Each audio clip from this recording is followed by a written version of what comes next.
فكلوا مما رزقكم الله حلالا طيبا واشكروا نعمة الله إن كنتم إياه تعبدون আল্লাহ সুবহানাহু ওয়া তাআলা বলেন, তোমরা আল্লাহ পাকের প্রদত্ত যেটা হালাল রিজিক রয়েছে, পবিত্র রিজিক রয়েছে, সেখান থেকে তোমরা খাও। আল্লাহর যে রিজিক আল্লাহ পাক তোমাদের জন্য হালাল করেছেন, যেটা তোমাদের জন্য আল্লাহ সুবহানাহু ওয়া তাআলা পবিত্র হিসাবে নির্ধারণ করেছেন, তা থেকে তোমরা খাও। ওয়াশকুরু নি'মাতাল্লাহ, আর আল্লাহ পাকের যত নিয়ামত রাজি তোমাদের মাঝে রয়েছে, সে সকল নিয়ামতের তোমরা শুকরিয়া আদায় করো, কৃতজ্ঞতা আদায় করো। ইন কুনতুম ইয়্যাহু তা'বুদুন, যদি তোমরা আল্লাহ পাকের ইবাদতকারী হও। এখান থেকে একটা বিষয় হলো, আল্লাহ পাক বলেছেন হালাল থেকে খাও যদি তোমরা ইবাদতকারী হও। ইবাদতকারীর জন্য হালাল খাওয়াটা হলো অত্যাবশ্যক। অর্থাৎ আমি ইবাদত করব, হালাল খাবো না, আমি ইবাদতকারী হব না, ইবাদত আমার কবুল হবে না। মুহতারাম হাজিরিন, ইবাদত কবুল হওয়ার জন্য আল্লাহর গোলামি, আল্লাহ পাকের উপাসনা, আল্লাহ পাকের হুকুম আহকাম পালন করার জন্য হালাল খেতে হবে। হালাল খেলে পরে আমার ইবাদত, আমার গোলামি আল্লাহ পাক কবুল করে নেবেন। আজকে তো আমাদের পরিস্থিতি এমন, আমরা ইবাদত করি ঠিকই, কিন্তু কোথা থেকে আমার উপার্জন আসছে সেটা আমরা পরোয়া করি না। এমন জমানায় আমরা চলে এসেছি যে জমানার মানুষ এটা পরোয়া করে না যে ইনকামটা কোত্থেকে হচ্ছে, ইনকামটা আল্লাহর হুকুম মতে পবিত্র আর হালাল পন্থায় হচ্ছে কিনা এটাতে পরোয়া করি না। বিশ্বনবী মানবতার কান্ডারি নবীজি সাল্লাল্লাহু আলাইহি ওয়াসাল্লাম জানান দিয়েছেন, পৃথিবীর মেয়াদ যখন শেষ হতে চলবে, তখন অবস্থা এমন হবে মানুষ পরোয়া করবে না কোত্থেকে তার উপার্জন হচ্ছে।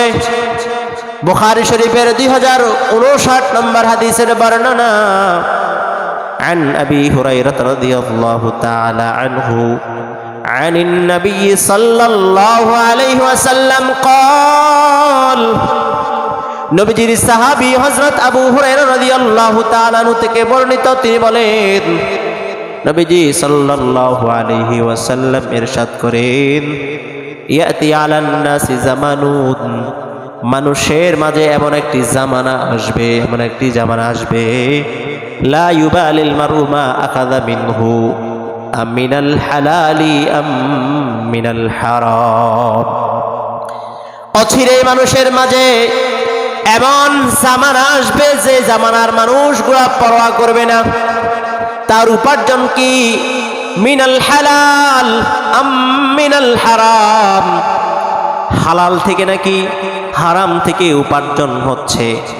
পৃথিবীর শেষ জামানার মানুষগুলার অবস্থা তেমন হবে। বোঝা গেল আমাদের বর্তমান পরিস্থিতিও এটা এই হাদিসের সাথে, বুখারীর এই হাদিসের সাথে মিলে যায়। শেষ জামানার হাদিস এগুলো। আমাদের চিন্তা করতে হবে আমার উপার্জনটা কোথায়, কিসের, একটু চিন্তা করলেই বেঁচে থাকতে পারবো। এই আমাদের অর্থ সম্পদ, এটার লোভের কারণে আমাদের দিন ধর্মের ক্ষতি হয়। আমি অর্থ সম্পদ লোভের কারণে মানুষ হারামের দিকে চলে যায়। এই লোভের কারণে মানুষের দিন ধর্ম ক্ষতিগ্রস্ত হয়। নবীজি সাল্লাল্লাহু আলাইহি ওয়াসাল্লাম উপমা দিয়েছেন, উপমা দিয়ে আমাদেরকে বুঝিয়েছেন।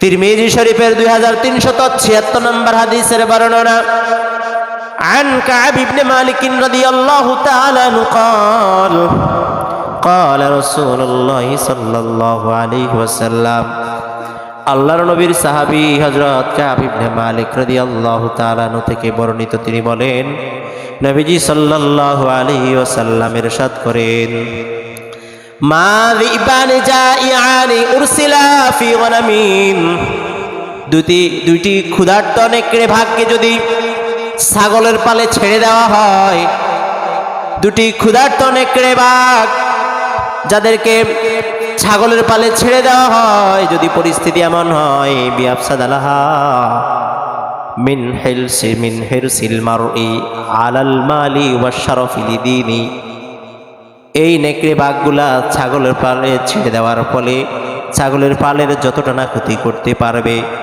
একজন মানুষের দিলে যদি ধন সম্পদ আর প্রভাব প্রতিপত্তি মর্যাদার পদের লোভ ঢুকে যায়, তার দিন ওই নেকড়ে বাঘ ছাগলের পালের যত না ক্ষতি করে, তার জন্য ওই লোভী মানুষের জন্য তার দিনের জন্য আরো বেশি ক্ষতিগ্রস্ত হয়। একদল ছাগলের পালে নেকড়ে ভাগ যদি আক্রমণ করে দুলিশাত সব শেষ করে দেয়, তছনছ করে দেয়, নবী বুঝাইছেন আমাদের দিলে যদি ওরকম লোভ থাকে, কোথা থেকে আমার উপার্জন আসছে সেটা যদি ভ্রুক্ষেপ না করি, হারামের দিকে লোভ পড়ে যায়, আমার দিন ধর্ম নেকড়ে বাঘ ছাগলের ফালকে যত না ক্ষতি করে, আমার দিনের তার চেয়ে বেশি ক্ষতি হবে। দিন আমরা মনে করছি আমরা সব ঠিক আছে, না, দিন শেষ হয়ে যাবে, দিনদারিয়ত থাকবে না। এই জন্যে নবীজি সাল্লাল্লাহু আলাইহি ওয়াসাল্লাম বলেছেন যে তোমরা যেখান থেকে উপার্জন করছো, কোথায় খরচ করছো, এই বিষয়গুলার উত্তর হাসরের ময়দানে দেওয়া ছাড়া এক কদম মানুষ নাড়াতে পারবে না। নবীজি সাল্লাল্লাহু আলাইহি ওয়াসাল্লাম জানান দেন, তিরমিজি শরীফের 2416 নম্বর হাদিসের বর্ণনা, عن ابن مسعود رضي الله تعالى عنه عن النبي صلى الله عليه وسلم قال, নবীজির সাহাবী হযরত ইবনে মাসউদ রাদিয়াল্লাহু তাআলা আনহু থেকে বর্ণিত, তিনি বলেন, লা তাজুলু কদমা বিনি আদামা ইয়াওমাল কিয়ামাতি মিন ইনদি রাব্বিহি হাত্তা ইউসআলা আন খামসিন। নবীজি জানান দেন, কিয়ামতের ময়দানে, কিয়ামতের দিন মানুষ 5টি প্রশ্নের উত্তর দেওয়া ব্যতীত আদম সন্তান তাদের পদদল পা তারা নাড়াতে পারবে না, এক কদমও তারা দিতে পারবে না, 2 পার 1 পাও তারা নাড়াতে পারবে না, কোনো দিকে অগ্রসর হতে পারবে না। আল্লাহর সামনে থেকে আল্লাহর কাছে 5টি প্রশ্নের উত্তর দেওয়া ব্যতীত 1 নম্বরে যে প্রশ্নটি করা হবে, আন উমরিহি ফিমা আফনা, নবীজি বলেন প্রথমে জিজ্ঞাসা করা হবে তোমাকে যে আল্লাহ পাক হায়াত দান করেছেন সেটা কিভাবে তুমি অতিবাহিত করেছ, তোমার হায়াতটা তুমি কোন কাজে লাগিয়েছ, বালেগ হওয়ার পর থেকে মৃত্যু পর্যন্ত এই হায়াতের এই সময় কি কাজে তুমি ব্যয় করেছ, আল্লাহর হুকুম, রসুলের আদর্শ, রসুলের তরিকা মতো যেভাবে ব্যয় করার কথা ছিল, যেভাবে আমরা চলার কথা ছিল, জীবনযাপন করার কথা ছিল, সেভাবে করেছি কিনা, প্রত্যেকটা সেকেন্ডের প্রত্যেকটা মুহূর্তের হিসাব আল্লাহর দরবারে আমাকে আপনাকে দিতে হবে। প্রত্যেকটা মুহূর্তের প্রত্যেকটা নিঃশ্বাসের হিসাব দেওয়া ব্যতীত লা তাজুলু কদমা বিনি আদম, নবীজি বলেন আদম সন্তান 1 পাও নাড়াতে পারবে না। আমরা নিজের হেলায় খেলায় সময় নষ্ট করে দিচ্ছি, হায়াতটা শেষ করে দিচ্ছি, এই হায়াতের হিসাব দিতে হবে। 2 নম্বর, নবীজি সাল্লাল্লাহু আলাইহি ওয়াসাল্লাম বলেন, ওয়া আন শাবাবিহি ফিমা আবলা, নবীজি জানান দেন যৌবনকাল আল্লাহ পাক দিয়েছেন, সেই যৌবনকালকে কিভাবে তুমি নস্যাৎ করে দিয়েছ, যৌবনকাল কিভাবে শেষ করেছ। মানুষের জীবনের ভিতরে আল্লাহ তাআলার দরবারে সবচাইতে দামি, সবচাইতে মর্যাদাপূর্ণ সময় হলো যৌবনকাল। এই যৌবনকাল আমি আপনি কিভাবে শেষ করেছি। এখানে অনেক সিংহ বাঘ মানুষ আছেন যাদের যৌবনকাল নেই, যৌবনকাল খুঁজেও আর পাবেন না। একটু চিন্তা করে দেখবেন যৌবনকালটা কিভাবে ব্যয় করেছেন। এটার যৌবনকালের গুরুত্ব থাকার কারণে ওই সময় শক্তি সামর্থ্য থাকে, এই সময় বান্দা ইবাদত করার সুযোগ বেশি পায়।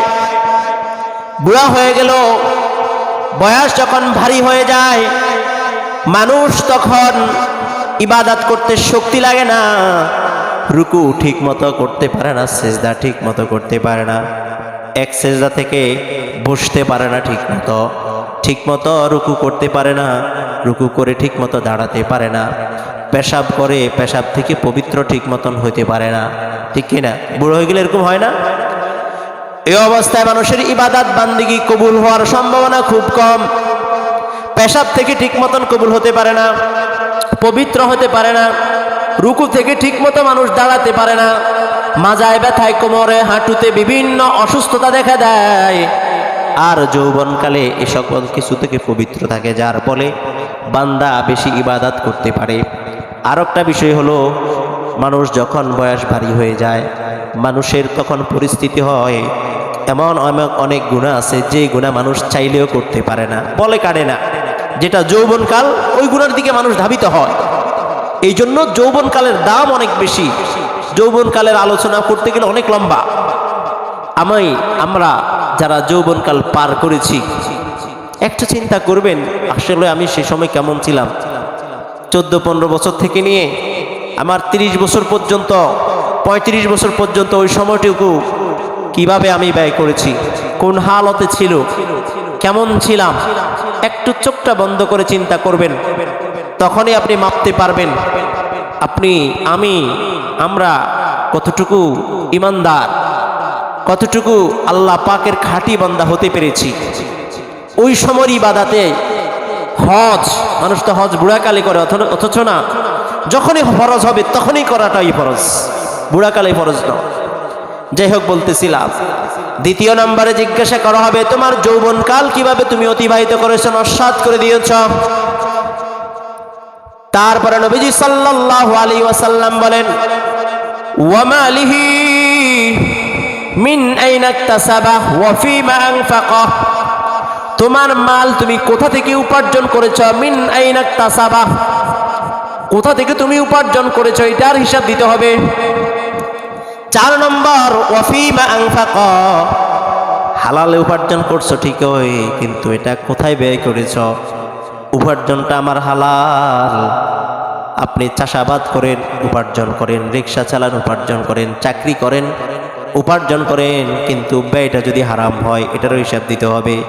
আপনি বলতে পারেন আমার আয়ে কোনো, উপার্জনে কোনো ভেজাল নেই, কিন্তু ব্যয়ে যদি ভেজাল থাকে তারও হিসাব দিতে হবে। আপনি ব্যবসা বাণিজ্য করছেন হালাল, কিন্তু কিস্তিতে টাকা দিচ্ছেন, হালাল না হারাম? কথা বলেন। তাইলে আয় হালাল, ব্যয় কি? তা হবে না। এই জন্য নবীজি বলেছেন, ওয়া মালিহি মিন আইনা ইকতাসাবা ওয়া ফীমা আনফাকা, দুইটা কথা বলছেন, কোথা থেকে উপার্জন করছো আর কোথায় ব্যয় করেছো। আপনার আয়টা হালাল, ব্যয় হারাম, তা হবে না। আয় আপনার হারাম, আবার ব্যয়টা হালাল। সুদের ঘুষের টাকা মসজিদে দিবেন, তাও হবে না। দুটোটা সহি হতে হবে। দুটোটা কি হতে হবে? দুটোটা হালাল হতে হবে, দুটোটার হিসাবে আল্লাহ পাক নেবেন। এটা ছাড়া নবীজি বলেন, লা তাজুলু কদমা বিনি আদম, আমরা আদম সন্তান এক পাও নাড়াতে পারবো না। তারপরে বলেন, ওয়া মাযা আমিলা ফিমা আলিমা, 5 নম্বরে বলেন, যতটুকু জেনেছ ততটুকু মেনেছ কিনা। ইসলামী শরিয়া, কোরআন সুন্নাহর যতটুকু জ্ঞান আপনার কাছে আমার কাছে আছে, আপনি যতটুকু জানেন, যতটুকু আপনার ইলম আছে, ইলম অনুযায়ী আমল কতটুকু করেছেন। ইলম শুধু আলেমদের বিষয়টা এমন নয়, প্রত্যেকের স্বতন্ত্র ইলম আছে।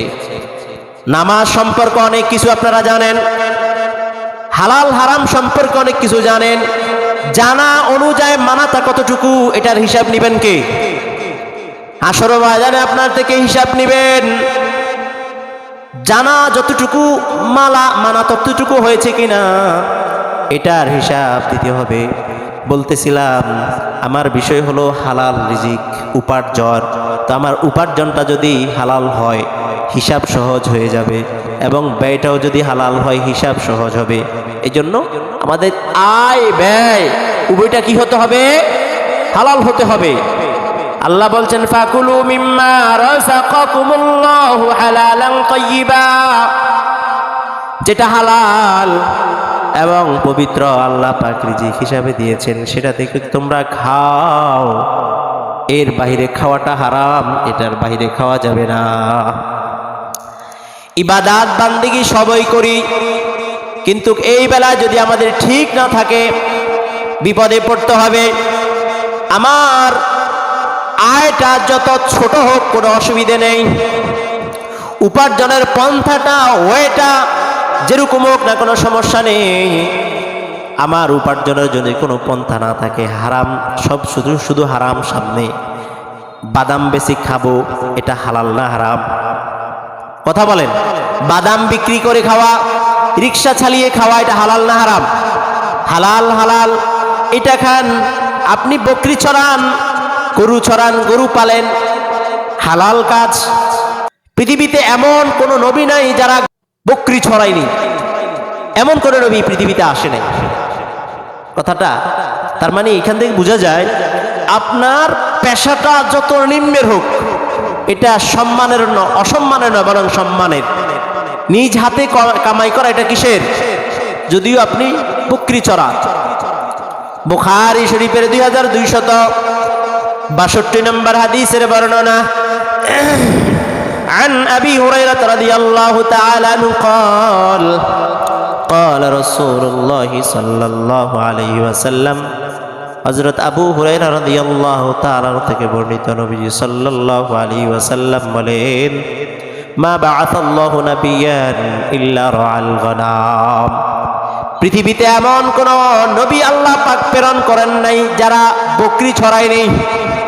রাআল গনাম, গনাম মানে হলো বকরি, ছাগল।